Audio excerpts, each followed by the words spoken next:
বিসমিল্লাহির রহমানির রহিম। দ্বিতীয় পত্রের প্রথম অধ্যায় রিভিশন, তাপগতিবিদ্যার কিছু ইনফরমেশন নিয়ে তৈরি করা লেসন। এখানে 25টা 1 থেকে 25 পর্যন্ত ইনফরমেশন আছে। লেসন রেকর্ড করার আগে কোয়েশ্চেন করা হয়েছে, তো তোমরা ইনফরমেশন গুলো লিখে রাখলে কোয়েশ্চেন অ্যান্সার করা সহজ হবে, মুখস্থ হয়ে যাবে, প্লাস পরীক্ষাতে ভালো নাম্বার পাবা। ওকে, প্রথম যে ইনফরমেশনটা, পরম শূন্য তাপমাত্রা। আমরা জানি যে তাপমাত্রায় গ্যাসের আয়তন শূন্য হয়, তুমি 1 সিলিন্ডার গ্যাস নিলা, তাপমাত্রা কমাইতে থাকো। যদি তুমি -273.15 ডিগ্রি সেলসিয়াস বা 0 কেলভিনে নিয়ে যাও, তাহলে গ্যাসের আয়তন শূন্য হয়ে যাবে। বাস্তবে আমরা 0 কেলভিন বা -273.15 ডিগ্রি সেলসিয়াসে নিয়ে যেতে পারি না। তাপমাত্রা এত কমানো সম্ভব হয় না আর কি, একটা অসম্ভব ঘটনা। তো এটাকে বলে পরম শূন্য তাপমাত্রা। যে তাপমাত্রায় গ্যাসের আয়তন শূন্য হয় তাকে বলে পরম শূন্য তাপমাত্রা।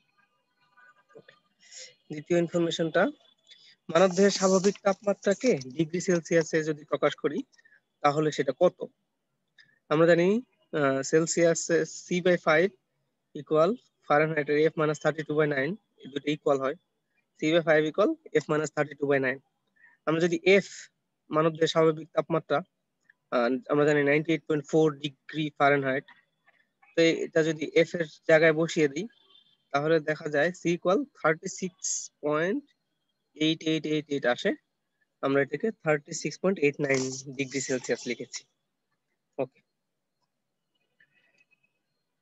এবার 3 নাম্বার, প্রমাণ তাপমাত্রা ও চাপ।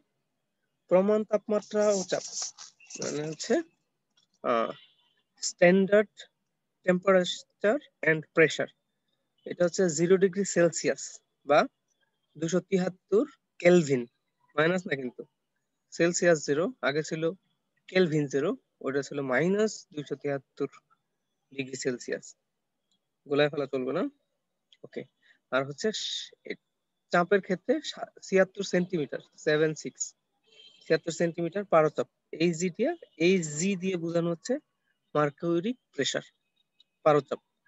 এটাকে যদি আমরা এসআই এককে নিয়ে যাই, 10⁵ প্যাসকেল বা 1.00123 এরকম কিছু, 10⁵ প্যাসকেল।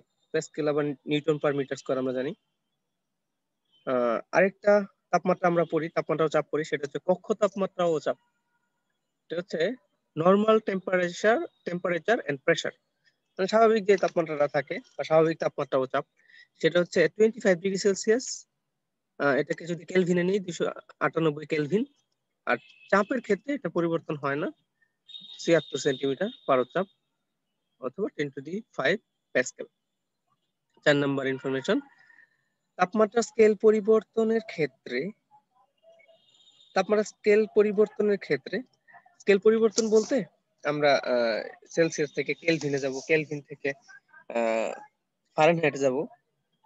তো এখানে আমাদের যদি বলে যে সেলসিয়াস স্কেলে 10 ডিগ্রি পরিবর্তন করলে ফারেনহাইট স্কেলে কয় ডিগ্রি পরিবর্তন হবে, তখন আমরা এই সমীকরণটা ব্যবহার করতে পারবো। আমরা এতদিন শিখছিলাম C/5 equal F-32/9 equal K-273/5। ওইগুলো বাদ দিয়ে এখন যদি পরিবর্তন চাই আমাদেরকে, তাহলে আমাদের কাছে পরিবর্তন যদি চাই তাহলে আমরা উপরে ডেল সি মানে সেলসিয়াস স্কেলে পরিবর্তন, ডেল এফ, F-32 বদলে ডেল এফ মানে ফারেনহাইট স্কেলের পরিবর্তন, আর 273 K-273 এটাকে ডেল কে দিয়ে প্রকাশ করছি, মানে কেলভিন স্কেলে পরিবর্তন। এই স্কেলে পরিবর্তন কত সেটা আমরা বের করে ফেলতে পারি। আমাদের যদি বলে যে সেলসিয়াস স্কেলে 10 ডিগ্রি পরিবর্তন হইলে কেলভিন স্কেলে কত ডিগ্রি পরিবর্তন হবে, আমরা সেলসিয়াসের অংশ আর কেলভিনের অংশ যদি নেই, নিচে 5 কাটা যাবে, আমরা দেখতে পাচ্ছি ডেল সি ইকুয়াল ডেল কে হয়। তার মানে সেলসিয়াসে যদি 10 ডিগ্রি পরিবর্তন হয়, কেলভিনেও 10 ডিগ্রি পরিবর্তন, 10 পরিবর্তনই হবে, কম বেশি হবে না। ফারেনহাইটের ক্ষেত্রে হিসাবটা একটু চেঞ্জ হবে। ওকে, সেলসিয়াস স্কেলের 100 ভাগ, 0 থেকে 100 ডিগ্রি সেলসিয়াস পর্যন্ত, এটা ফারেনহাইট স্কেলে কত ভাগ? মাঝের অংশটা। তো আমরা জানি যে 32 থেকে 212, তাহলে এর মাঝে ভাগ সংখ্যা হচ্ছে 180। মনে রাখবা, সেলসিয়াস স্কেলে 100 ভাগ, ফারেনহাইট স্কেলে 180 ভাগের সমান। ক্লিনিক্যাল থার্মোমিটার কত পর্যন্ত মাপতে পারে? ক্লিনিক্যাল থার্মোমিটার, যেটা আমরা আমাদের শরীরের টেম্পারেচার মাপার জন্য যে থার্মোমিটারটা ব্যবহার করি, এটা সাধারণত 95 থেকে 110 এরকম পর্যন্ত দাগ কাটা থাকে। তার মানে এতটুকুই মাপতে পারে। আমরা যে পারো থার্মোমিটার ব্যবহার করি সেটা 95 থেকে 110 এর বেশি মাপতে পারে না। ওকে।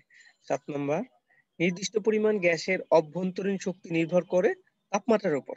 আমরা জানি গ্যাসের অভ্যন্তরীণ শক্তি শুধুমাত্র এর তাপমাত্রার উপর নির্ভর করে। তাপমাত্রা যদি পরিবর্তন হয় তাহলে অভ্যন্তরীণ শক্তির পরিবর্তন হবে, না হলে হবে না। যদি তাপমাত্রা বেড়ে যায় তাহলে অভ্যন্তরীণ শক্তি বেড়ে যাবে, মানে অণুগুলোর ছোটাছুটি বেড়ে যাবে।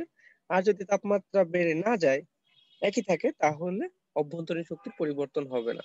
আর কমে গেলে অভ্যন্তরীণ শক্তি কমে যাবে। তাপগতিবিদ্যার প্রথম সূত্র আমরা জানি যে তাপগতিবিদ্যার প্রথম সূত্রটা এরকম ছিল যে যখন কোনো তাপ শক্তিকে কাজে পরিণত করা হয়, এর কিছু অংশ অভ্যন্তরীণ শক্তি বৃদ্ধিতে ব্যয় হয়, তাই না? অভ্যন্তরীণ শক্তি বৃদ্ধিতে ব্যয় হয়। তাহলে তাপকে কাজে পরিণত করা হয়েছে, তাহলে তাপের সাথে কাজের যে রিলেশনটা, এটাকে সে প্রকাশ করে del Q equal del U plus del W. তাহলে তাপ আর কাজের মধ্যে সম্পর্ক স্থাপন করে তাপগতিবিদ্যার প্রথম সূত্র। নাম্বার 9, সমুষ্ণ প্রক্রিয়া গ্যাসের তাপমাত্রা স্থির রেখে চাপ ও আয়তনের পরিবর্তন ঘটানো হয়। সমুষ্ণ প্রক্রিয়া আমরা জানি তাপমাত্রার পরিবর্তন হয় না, কিন্তু এখানে কি হয়, চাপ ও আয়তনের পরিবর্তন হয়। রুদ্ধতাপীয় প্রক্রিয়া কি হয়, গ্যাসের মোট তাপের পরিমাণের কোনো পরিবর্তন হয় না, কিন্তু চাপ ও আয়তনের পরিবর্তন হয়। রুদ্ধতাপীয় প্রক্রিয়ার ক্ষেত্রে আমরা জানি এটা ডেল কিউ ইকুয়াল 0 আর পিভি গামা ইকুয়াল ধ্রুবক। আর এই ঘটনাটা খুবই দ্রুত ঘটে, খুবই দ্রুত ঘটে। আমাদের সামনে যদি কোনো চাকা ব্রাস্ট হয়, কোনো সাইকেল বা গাড়ির চাকা ব্রাস্ট হয়, হঠাৎ করে শব্দ হবে, শব্দ হয়ে ব্রাস্ট হয়ে যাবে, খুব দ্রুত ঘটনাটা ঘটে যাবে, নিমেষের মধ্যেই ঘটে যাবে, তাই না? তাহলে ওইটা একটা রুদ্ধতাপীয় প্রক্রিয়া। আমরা দেখছিলাম রুদ্ধতাপীয় রেখা বেশি খাড়া, খুব দ্রুত নিচের দিকে নেমে আসে, এই গামা থাকার কারণে রেখাটা খুব দ্রুত নিচের দিকে নেমে আসে। আর এই কারণে সমুষ্ণ প্রক্রিয়ার চাইতে রুদ্ধতাপীয় প্রক্রিয়ায় কাজের পরিমাণ কম, অর্থাৎ সমুষ্ণ প্রক্রিয়ায় কৃত কাজের পরিমাণ বেশি, রুদ্ধতাপীয় প্রক্রিয়ার তুলনায় কৃত কাজের পরিমাণ বেশি। আচ্ছা, একটি গাড়ি যদি চলতে থাকে, টায়ারের ভেতর সমায়তন প্রক্রিয়া চলতে থাকে। তো গাড়ি যখন চলতেছে তখন টায়ারের মধ্যে চাপের পরিবর্তন হতে পারে, তাপমাত্রার পরিবর্তনও হতে পারে। চাপ দিচ্ছে, তাই না? বাইরে থেকে চাপ প্রয়োগ করা হচ্ছে, যখন চাকাটা মাটিতে গিয়ে পড়তেছে চাপ প্রয়োগ করা হচ্ছে। আবার তাপেরও কিছুটা পরিবর্তন হইতেছে, কিন্তু আয়তনের পরিবর্তন হয় না। তার মানে গাড়ি যখন চলতে থাকে তখন টায়ারের ভেতরে সমায়তন প্রক্রিয়া চলতে থাকে। আচ্ছা, আমরা কয়েকটা সূত্র পড়ছিলাম, পিভি ইকুয়াল ধ্রুবক, পিভি গামা ইকুয়াল ধ্রুবক, মনে আছে কোনটা কোন প্রক্রিয়ার ক্ষেত্রে? টিভি গামা মাইনাস 1 ইকুয়াল ধ্রুবক, PT 1 minus gamma by gamma equal ধ্রুবক। লাস্টের তিনটা কার? রুদ্ধতাপীয় প্রক্রিয়া। আগেগুলা এটা সমুষ্ণ প্রক্রিয়া। ওকে। গাড়ির টায়ার ফেটে গেলে ঠান্ডা বাতাস বের হয়, গাড়ির টায়ার হঠাৎ করে ফেটে যায়, তাই না? তো তাপের আদান প্রদানের কোনো সুযোগ থাকে না, এই কারণে সেটা রুদ্ধতাপীয় প্রক্রিয়া। রুদ্ধতাপীয় প্রসারণ ঘটতেছে, প্রসারণ ঘটার কারণে তাপমাত্রা কমে যায়, ঠান্ডা বাতাস বের হয়। ওকে। প্রত্যাবর্তী প্রক্রিয়ার ক্ষেত্রে আমরা বলতে পারি এটা বিপরীতমুখী হতে পারে। বিপরীতমুখী হওয়ার মানে হচ্ছে সম্মুখী আর বিপরীতমুখী কাজের পরিমাণ সমান ও বিপরীত। একটা উদাহরণ বলছিলাম যে পানিকে বরফে পরিণত করা, মনে করো 1 কেজি পানিকে বরফে পরিণত করলাম, তাহলে 1 কেজি বরফ হবে। তো যে পরিমাণ তাপ শোষণ করতে হবে, ঠিক একই পরিমাণ তাপ যদি আমি দেই, একটা শোষণ আর একটা দেই, মানে বিপরীত, একই পরিমাণ তাপ যদি দেই তাহলে বরফটা আবার পানিতে পরিণত হবে। তাহলে বিপরীতমুখী হইতে পারা মানে হচ্ছে সম্মুখমুখী আর বিপরীতমুখী কাজ বা তাপের পরিমাণ সমান হতে হবে। প্রত্যাবর্তী প্রক্রিয়াটা ধীর প্রক্রিয়া। হঠাৎ করে একটা বরফকে কি করা যাবে না, খুব দ্রুত তরলে পরিণত করা যাবে না, আস্তে আস্তে আস্তে আস্তে তরলে হবে। আবার ফ্রিজের মধ্যে রাখলে আস্তে আস্তে আস্তে আস্তে বরফ হবে। ধীর প্রক্রিয়া। অপচয় নাই, প্রত্যাবর্তী প্রক্রিয়ায় অপচয় নাই। এই প্রক্রিয়ার ক্ষেত্রে এনট্রপি শূন্য। কারণ হচ্ছে যে সম্মুখী যে এনট্রপিটা তৈরি হয়েছিল পজিটিভ এনট্রপি, যখন তাপ দিয়েছিলাম তখন পজিটিভ একটা এনট্রপি তৈরি হয়, আর যখন তাপ শোষণ করি তখন নেগেটিভ এনট্রপি হয়, ডিকিউ এর মান নেগেটিভ হয়ে যায়, তাই না? তাহলে প্রথমবার যতটুকু নেগেটিভ হয়েছে, পজিটিভ হয়েছে, দ্বিতীয়বার আবার যখন বিপরীতমুখী হয়েছি তখন অতটুকু নেগেটিভ হয়েছে। ডিকিউ বাই টি, টি তো সবসময় একই, কিউও একই, তাহলে ডিকিউ বাই টি প্রথম ডিকিউ এর মান পজিটিভ। আবার যখন আমি বিপরীতমুখী হয়েছি তখন তো নেগেটিভ, তাহলে প্রথম পজিটিভ আর নেগেটিভ একই হইলে ফলাফল শূন্য, সেজন্য এনট্রপি শূন্য। এটা অস্বতঃস্ফূর্ত, একা একা হয় না। পানি একা একা বরফ হইলেও আবার বরফ, পানি যদি মনে করো শীতের দেশে একা একা বরফ হইলো, তো এখন ওদের এখানে তাপমাত্রা চেঞ্জ না হওয়া পর্যন্ত একা একা সেটা আর পানিতে পরিণত হবে না। বা আমাদের দেশে একা একা বরফটা গলে গেল, তাই না, রেখে দিলাম একা একা গলে গেল, কিন্তু এবার উল্টা ঘটনাটা কিন্তু ঘটবে না। ওকে। আর এই ঘটনা প্রত্যাবর্তী প্রক্রিয়াটাকে উভমুখী বলা হচ্ছে, কারণ হচ্ছে উভমুখী দিকে একই ধরনের তাপের প্রয়োজন পড়ে, দুই দিকে একই ধরনের তাপের প্রয়োজন পড়ে, একই পরিমাণ তাপের প্রয়োজন পড়ে, বিপরীত সমান কিন্তু বিপরীত তাপের প্রয়োজন পড়ে। অপ্রত্যাবর্তীর উদাহরণ হচ্ছে ব্যাপন, পরিচলন, বিকিরণ। তোমরা জানো ব্যাপন মানে হচ্ছে ছড়িয়ে পড়া। মনে করো কিছু রং পানিতে ছেড়ে দিলা, তাহলে কি কিছুক্ষণ পর দেখবা পুরো পানিতে ছড়ায় গেছে, তাই না? একা একা ছড়ায় গেছে, অনেক দূর ছড়ায় গেছে, একে আর বিপরীত দিকে ফিরে আনা সম্ভব নয়। যে এক ফোঁটা রং দিছিলা ওই ফোঁটায় আবার পরিণত করা সম্ভব না, এই জন্য এটা অপ্রত্যাবর্তী প্রক্রিয়া।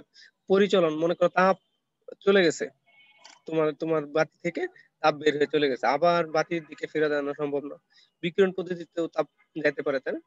তো এটা কার ফেরত আসা আনা সম্ভব নয়। তাহলে এই প্রক্রিয়াগুলো অপ্রত্যাবর্তী প্রক্রিয়া, ব্যাপন, পরিচলন, বিকিরণ। ওকে। কার্নো চক্রের প্রথম আর তৃতীয় ধাপে তাপমাত্রা স্থির থাকে।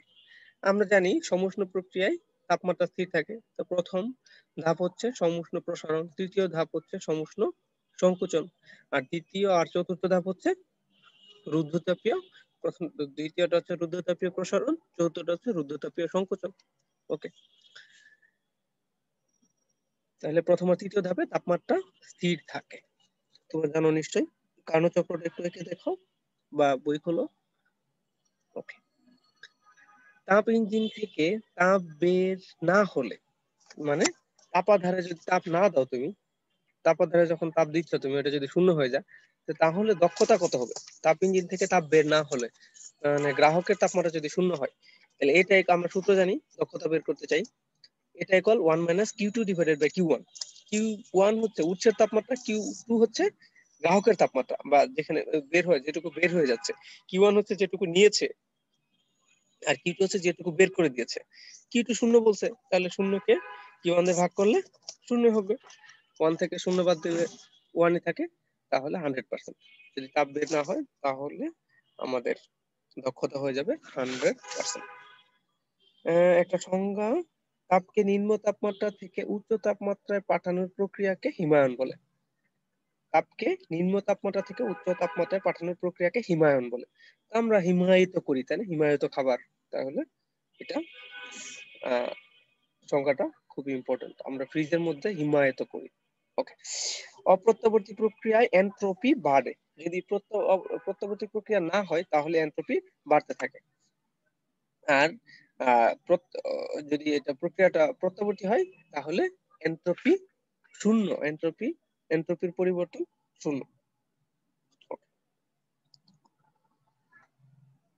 অপ্রত্যাবর্তী প্রক্রিয়া এনট্রপি কিভাবে বাড়ে? যে সম্মুখী যে প্রক্রিয়াটা, এটুকুতে যে পরিমাণ তাপ দিয়েছো, তো বিপরীতমুখী প্রক্রিয়া কিন্তু ওই পরিমাণ তাপ দিয়ে অতটুকু নেগেটিভ করতে পারবে না, ডিএস এর মান একটু কম হবে। তো তার মানে পজিটিভের দিকে বেশি, পজিটিভের দিকে বেশি, নেগেটিভের দিকে কম, তার মানে কিছুটা বিশৃঙ্খলা হয়েই থাকলো। ওই বিশৃঙ্খলাটাকে আর সুশৃঙ্খল করতে পারা যাবে না। তা 15 ক্যালোরি তাপ শক্তিতে যদি পরিণত করা হয়, 15 ক্যালোরি তাপ আছে, এটাকে সম্পূর্ণরূপে শক্তিতে পরিণত করা হলে তাহলে কত জুল হবে? তাহলে আমরা জানি 15 ইন্টু 4.18 সমান 62.7 জুল। এটা একটা এই যে ক্যালোরি আর জুলের মধ্যে সম্পর্ক, 15 ক্যালোরি সমান মানে 1 ক্যালোরি সমান 4.18 জুল, তাহলে 15 ক্যালোরি সমান কত জুল? আচ্ছা, একটি ইঞ্জিনের একটি ইঞ্জিন 3400 জুল তাপ গ্রহণ করে এবং 2400 জুল তাপ বর্জন করে, দক্ষতা কত? এটা হিসাব করে ফেলো, সূত্র জানো, এটা equal 1 minus Q2 divided by Q1। Q2 হচ্ছে 2400, Q1 হচ্ছে 3400 ইনটু 100%। কার্নো চক্রের তৃতীয় ঘাতটা হচ্ছে কার্যকর ঘাত। কার্নো চক্র যেটা পড়ছিলাম আমরা, এটার তৃতীয় ঘাতটা হচ্ছে কার্যকর ঘাত। আর ফ্রিজের ক্ষেত্রে কর্মসম্পাদন সহগ, রেফ্রিজারেটরের ক্ষেত্রে কর্মসম্পাদন সহগের মান সর্বদা 1 এর চেয়ে বেশি হবে, 1 এর চেয়ে কম কখনোই হবে না। ওকে, এবার পরীক্ষার প্রিপারেশন